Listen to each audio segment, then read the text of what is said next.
परिचय। तेजस अपने मित्र हर्षुल के घर पर है। हर्षुल की माँ उसके लिए शिकंजी तैयार कर रही हैं। वह पानी के एक गिलास में नींबू निचोड़ती हैं, चीनी और बर्फ डालती हैं और उसे पीने के लिए दे देती हैं। हर्षुल को पानी में चीनी और नींबू के रस की कोई निशानी नजर नहीं आती। बस उसे पानी के ऊपर बर्फ के टुकड़े तैरते नजर आते हैं। उसे यह देखकर बड़ी हैरानी होती है कि अलग अलग चीजों के अलग अलग लक्षण होते हैं। इस पाठ में हम अलग अलग वस्तुओं में मौजूद गुण धर्मों के बारे में जानेंगे। उद्देश्य। इस पाठ के अंत में आप निम्न करने में सक्षम हो जाएंगे। चीजों को कठोर या कोमल के रूप में वर्गीकृत करना, चीजों को घुलनशील या अघुलनशील के रूप में वर्गीकृत करना, चीजों को तैरने योग्य या डूबने योग्य के रूप में वर्गीकृत करना, चीजों को पारदर्शी, अपारदर्शी या अर्धपारदर्शिता के रूप में वर्गीकृत करना, पदार्थ की कठोरता। आइए पदार्थ की कठोरता या कोमलता की अवधारणा को समझने के लिए एक छोटा सा प्रयोग करते हैं। एक स्पंज को पानी में डुबोइए। अब पानी से भीगे हुए एक पत्थर को लीजिए। अब दोनों को दबाकर उनमें से पानी निचोड़ने की कोशिश कीजिए।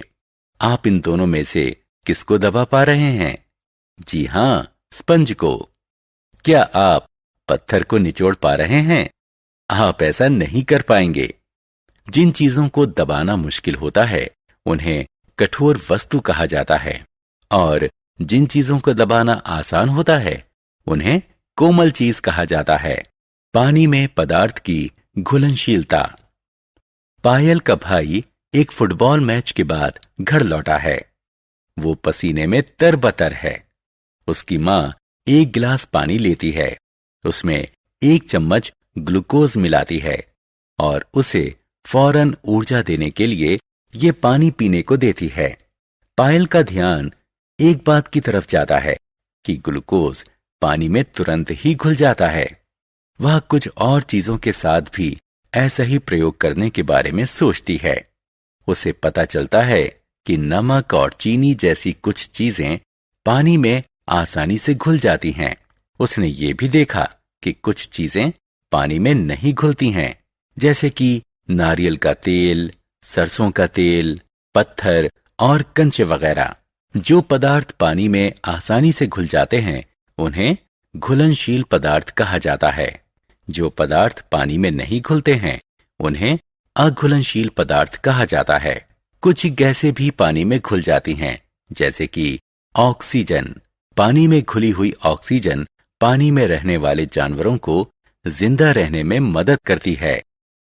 आत्म मूल्यांकन। आइए जानें कि आपने क्या सीखा है। सही मिलान करें।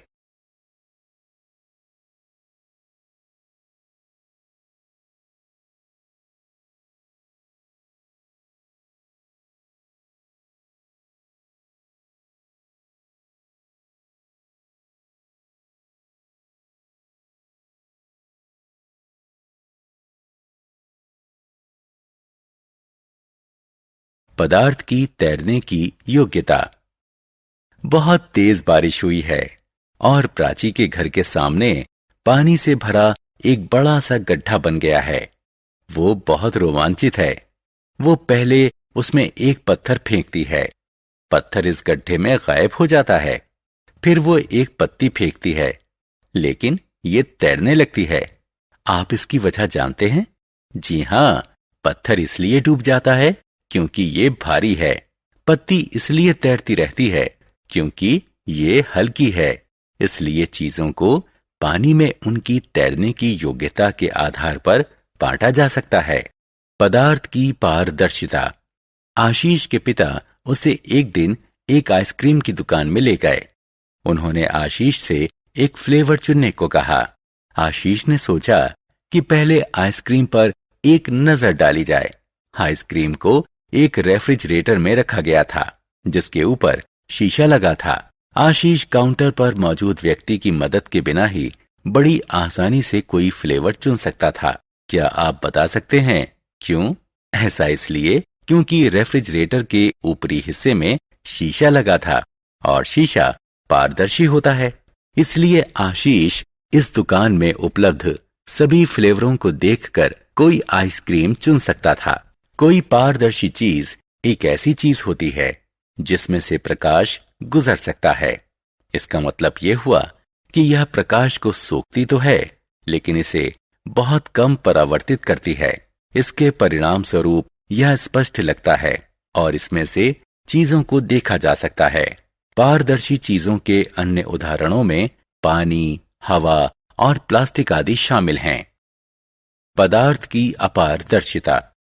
क्या आप देख सकते हैं कि एक बंद कमरे में क्या कुछ हो रहा है? नहीं। क्या आप इसका कारण जानते हैं? ऐसा इसलिए है क्योंकि कमरे की दीवारें और दरवाजे अपारदर्शी हैं। कोई अपारदर्शी चीज एक ऐसी चीज होती है जो प्रकाश को आर पार नहीं जाने देती। दूसरे शब्दों में प्रकाश इसे बेध नहीं सकता। यह प्रकाश को सोखती नहीं है, बल्कि ये उसे परावर्तित कर देती है। इसीलिए हम किसी अपारदर्शी चीज के आर पार चीजों को नहीं देख सकते। उदाहरण के लिए हम ये नहीं देख सकते कि लकड़ी के किसी बंद डिब्बे में या धातु के बर्तन में क्या रखा गया है, क्योंकि लकड़ी और धातु अपारदर्शी होते हैं। पदार्थ की अर्धपारदर्शिता। रेखा एक रुमाल की कढ़ाई करने की तैयारी कर रही है।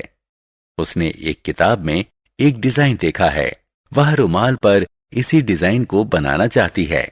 वह अपने रुमाल पर किताब से इस डिजाइन की नकल करने के लिए एक ट्रेसिंग पेपर का इस्तेमाल करती है। अब वह कढ़ाई करने के लिए तैयार है। इस कढ़ाई को संभव बनाया पारभासी ट्रेसिंग पेपर ने। कोई पारभासी पदार्थ एक ऐसा पदार्थ होता है जिसमें पारदर्शी और अपारदर्शी दोनों पदार्थों के गुण होते हैं। यह कुछ प्रकाश तो सोख लेता है और बाकी को परावर्तित कर देता है। सोखा गया प्रकाश छितराए हुए या डिफ्यूज तरीके से आगे बढ़ जाता है। पारभासी चीजों के अन्य उदाहरण हैं कागज, पैराफिन वैक्स और ग्रीस्ड पेपर आदि। सारांश। आइए हमने जो कुछ सीखा है उसे संक्षेप में दोहराएं। कुछ पदार्थ कठोर होते हैं जबकि कुछ कोमल होते हैं। कुछ पदार्थ पानी में घुल जाते हैं जबकि कुछ नहीं घुल पाते हैं। कुछ पदार्थ पानी में तैर जाते हैं जबकि कुछ अन्य डूब जाते हैं। कुछ पदार्थ पारदर्शी होते हैं, कुछ अपारदर्शी होते हैं और कुछ अन्य पारभासी अर्थात अर्धपारदर्शी होते हैं। कोई पारदर्शी चीज एक ऐसी चीज होती है जिसमें से प्रकाश गुजर जाता है। कोई अपारदर्शी चीज ऐसी चीज होती है जिससे होकर प्रकाश नहीं गुजर सकता।